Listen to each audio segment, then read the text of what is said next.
Now we're going to talk about how free trade can be facilitated. One of the things about the dollar is that the dollar actually ties us into the regulatory system.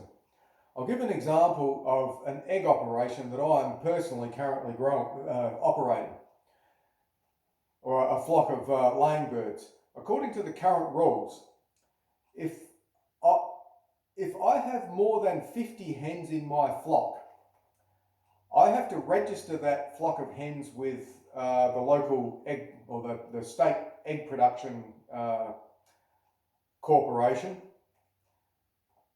agency, and before I can actually legally produce those eggs for sale.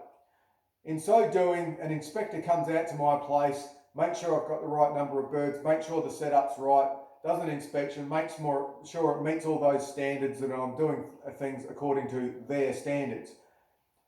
Another thing about eggs is that if I want to sell in a local farmer's market or a dollars-based market, I am not allowed to do that. Only producers who are licensed are actually given access to the market. It is regulations that actually inhibit the free production of goods for sale, and it's the dollar that enables that process to occur. Another example, it's vegetables, and I know it's a very simple example, but theoretically all food is required. All food produced for sale is required to be licensed at one level or another, be it from local council, the state level, or the federal level. If you want to sell even something as simple as vegetables, you are required to go to council to actually get a license to do so. And they will make sure that your packing facilities are right, you're selling them with the right outlet, you're selling them in the right way, you're subject to their regulatory system for advertising, and other factors like that. These rules all impede the production and free sale of goods. Another one is also seafood. Probably a little bit more severe, but if you have excess catch from your recreational catch, for example, you're not allowed to even barter with your neighbour for seafood. And that's the reason why seafood is so expensive. And one of the reasons why seafood is so expensive, because the regulation of that industry, it just creates a scarcity of these things. Another issue is tax. If I want to sell vegetables, even by barter, even though it is not enforced, a transaction that is done by barter for food, tomatoes for example, is actually taxable. You're required to calculate what the dollar value of that transaction would be, and then calculate your income and actually pay tax on it, in addition to tariffs and other regulatory impositions. In addition to the income tax, in addition to GST. These issues tie up time and tie up valuable resources which could otherwise be used to operate a business and actually be producing, in addition to taking your value away from your business. Now, tax is not the only way that the dollar impedes on the facilitation of free trade, but it is one of the major ways. However, we have to understand that it is the dollar that is tying us into the tax system, because of course taxes are conveniently payable in dollars.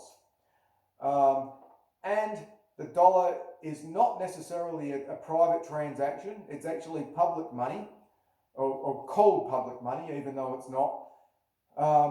So that transactions can be known about and must be declared. Another way that the state impedes on us by way of the dollar is actually occupational licensing.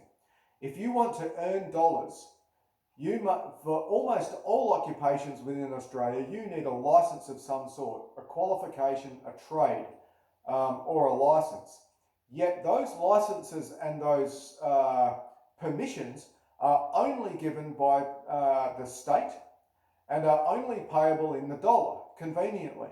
It is the dollar that links us into the occupational licensing system, as much as the occupational licensing system locks us into the dollar.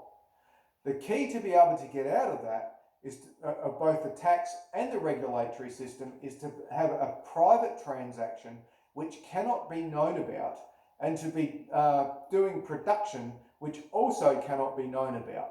If we do our trade in dollars, people can know about that transaction, as opposed to doing it in a private money and currency, which is actually a completely confidential transaction.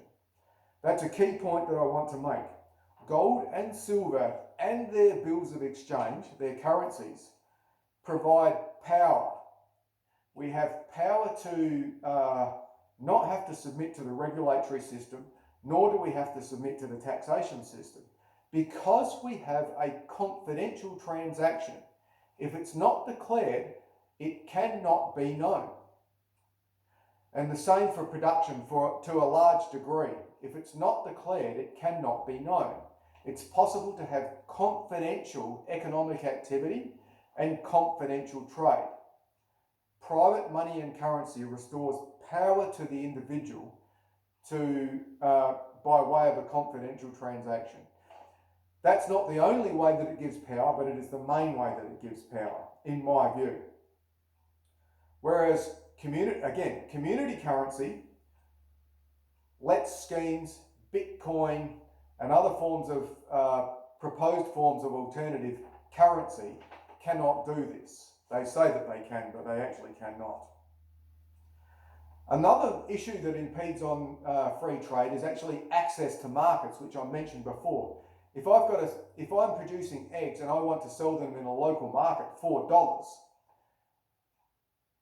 if I'm not licensed, I don't have access to that market. But it's the access to the market which is the means of control.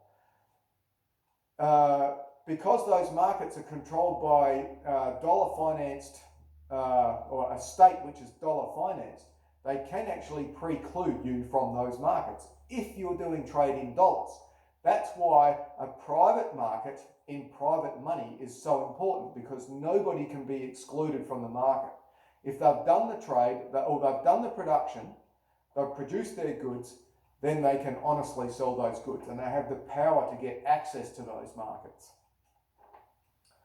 I'm going to talk now about the bill of exchange because it is the bill of exchange that actually facilitates these things and creates private currency.